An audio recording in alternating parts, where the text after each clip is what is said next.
share, dan subscribe ya. Hai teman-teman, kembali lagi dengan saya Dr. Ursula dalam channel YouTube saya Dr. Ursula.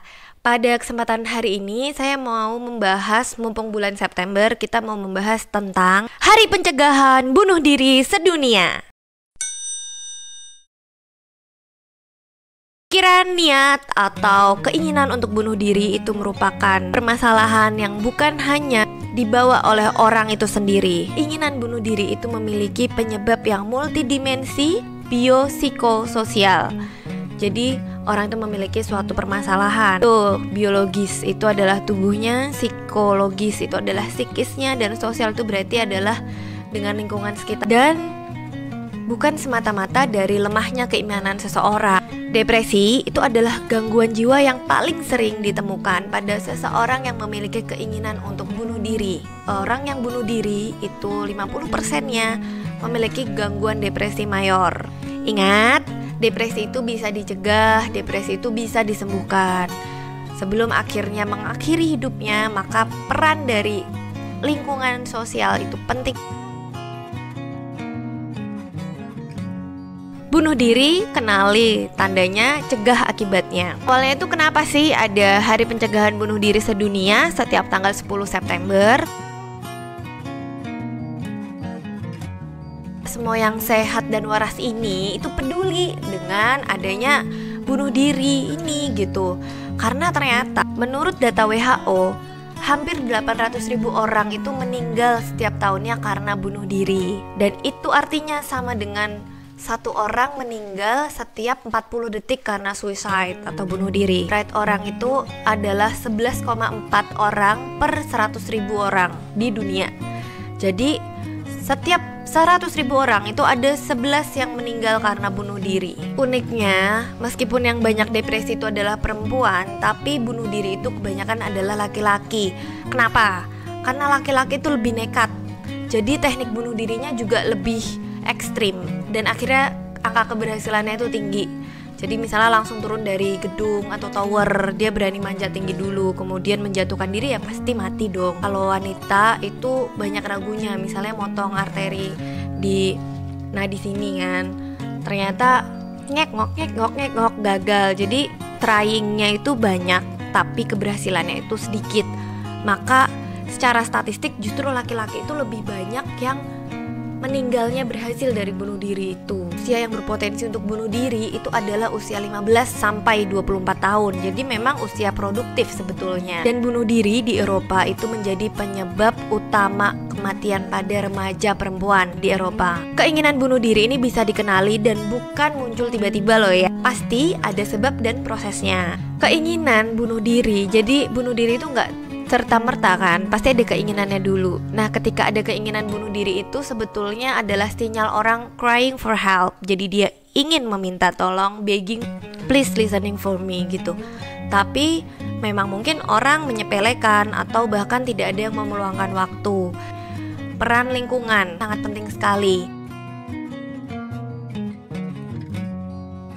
Nah, lingkungan di sini ya paling terdekat itu adalah keluarga. Jadi gimana sih kita tuh harus peka-pekanya, apalagi kalau misalnya bapak ibu di rumah punya anak remaja yang tadi usia 15-24 tahun itu adalah usia yang paling rentan untuk suicide atau bunuh diri. Nah, dari keluarga ini kita pahamkan bahwa harta yang paling berharga adalah keluarga. Nah, data dari Center for Disease Control and Prevention atau CDC mengajukan ide untuk gimana caranya menekan angka suicide atau bunuh diri, yaitu dengan meningkatkan connectedness di dalam keluarga. Jadi connectedness itu adalah rasa keterikatan, rasa ketergantungan, rasa saling peduli dalam suatu rumah tangga atau keluarga. Nah, dengan terbangunnya connectedness itu berarti dalam suatu keluarga harus ada saling menyayangi, dan pastinya harusnya saling sayang dong. Kan itu keluarga kita sendiri. Tak kenal maka tak sayang. Masa sama keluarga nggak kenal? Ya pasti kenal, tiap hari ketemu satu rumah. Paling bahaya kalau rumahnya gede atau misalnya udah kayak nonton TV sendiri-sendiri di kamar, atau misalnya kayak pergi sendiri-sendiri, akhirnya tidak ada tempat untuk berbagi, curhat, dan tidak ada sesi ngobrol. Itu udah gawat banget tuh dalam suatu keluarga. Terus nanti ternyata ada satu anggota keluarga yang depresi dan kita nggak tahu, tiba-tiba di kamar ngurung diri, udah gantung diri aja. Berarti keluarga itu harus kenal juga ciri depresi. Jangan cuman kenal orang tapi terus misalnya dia mengurung diri, kita nggak tahu bahwa itu adalah udah gejala depresi. Meskipun untuk menentukan depresi atau tidak itu emang dokter jiwa atau psikolog, tapi dari kita sebagai anggota keluarga harus lebih kenal lagi gimana sih depresi itu ciri-cirinya. Karena sikap lingkungan terhadap orang yang memang ada keinginan untuk bunuh diri, yang pertama memang kita harus kenali dulu gimana ciri-ciri depresi itu. Depresi itu memang adanya perilaku yang aneh, seperti misalnya orang itu menyendiri terus-terusan, misalnya tidak mau keluar kamar, tidak mau bersosialisasi dengan orang, nggak mandi, nggak makan, terus malah nggak tidur atau malah tidurnya kelamaan tidur terus. Nah itu seperti itu berlangsung selama 2 minggu, jadi terus-terusan, dan 2 minggu itu minimal patokan waktunya. Tapi hati-hati, jangan langsung ngomong. Misalnya itu ada orang di rumah kita kayak gitu, kamu depresi ya lah, malah kita menjudge dan orang itu makin down, gak mau terbuka sama kita. Jadi kita harus menemani dan diajak bicara dari hati ke hati. Kemudian kalau misalnya udah dapet nih dia mau ngomong sama kita ajak misalnya yuk ke psikolog atau ke psikiater kayak gitu. Yang bisa menentukan depresi atau tidak ya bukan kita, bukan orang non medis gitu. Tetap harus ahli mental seperti psikolog atau psikiater. Gejala depresi itu tidak hanya itu, jadi masih banyak gejala yang lain. Seperti dilansir dari DSM-5, DSM itu adalah panduan diagnosis untuk gangguan mental. Ada gejala depresi yang lainnya, seperti merasa sedih atau tidak memiliki harapan, dan itu berlangsung terus-menerus setiap saat. Dan kehilangan minat untuk melakukan aktivitas. Jadi ya tadi, gak mau makan, gak mau mandi, gak mau bersosialisasi, gak mau keluar kamar. Penurunan berat badan yang drastis karena ya tadi ya nggak mau makan. Selain nggak mau makan, dia juga emang stres juga kan. Nah misalnya orang ada pikirannya kerja terus, otomatis adrenalinnya terpicu, denyut jantungnya lebih cepat, badannya gampang lelah, dan akhirnya juga metabolismenya cepat dan berat badannya turun dengan drastis. Tapi ya terlihatnya seperti lesu, loyo, nggak sehat, capek mukanya. Kemudian dia sulit tidur atau justru malah kebanyakan tidur. Ada gelisah, jadi agitasi psikomotor, gelisah tapi tanpa penyebab apapun. Kelelahan padahal nggak ngapa-ngapain, ya iya tadi karena kepikiran. Merasa tidak berharga, kehilangan kemampuan untuk berkonsentrasi, memiliki keinginan bunuh diri yang berulang.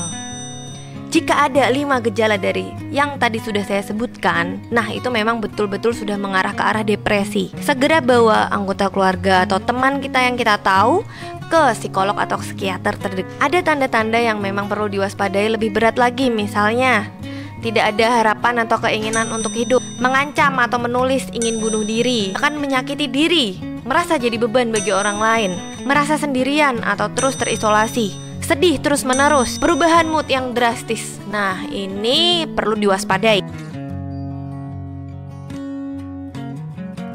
Ada kondisi yang memperberat seseorang tuh ingin bunuh diri, penggunaan zat terlarang, psikotropika, narkoba, narkotika, ada kecacatan tertentu, ditinggalkan atau kehilangan anggota keluarga terdekat dalam waktu belum lama, pernah diperlakukan tidak adil atau bullying, masalah hubungan dengan orang lain.